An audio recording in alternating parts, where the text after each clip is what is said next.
இன்று தேவனுடைய வார்த்தையை நம் இதயத்தில் நிறைவாக வைத்திருக்கும் நாள்.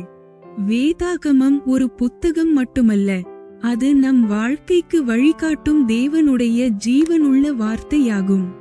அந்த வார்த்தை நம்முள் நிறைவாக வாசமாயிருக்கும் போது ஞானத்திலும் விசுவாசத்திலும் நாம் வளர்ந்து தேவனுக்கு பிரியமான வாழ்க்கையை வாழ முடியும்.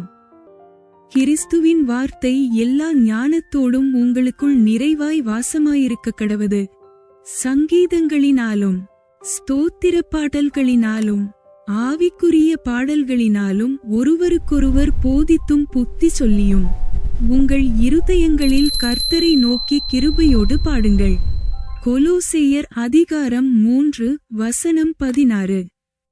Let the word of Christ dwell in you richly in all wisdom, teaching and admonishing one another in psalms and hymns and spiritual songs, singing with grace in your hearts to the Lord. Colossians chapter 3:16. கர்த்தாவே, உம்முடைய வார்த்தை என் இருதயத்தில் எப்போதும் நிறைவாய் வாசமாயிருக்கச் செய். தினமும் வேதாகமத்தை வாசித்து அதன்படி வாழும் கிருபையை எனக்கு தாரும்.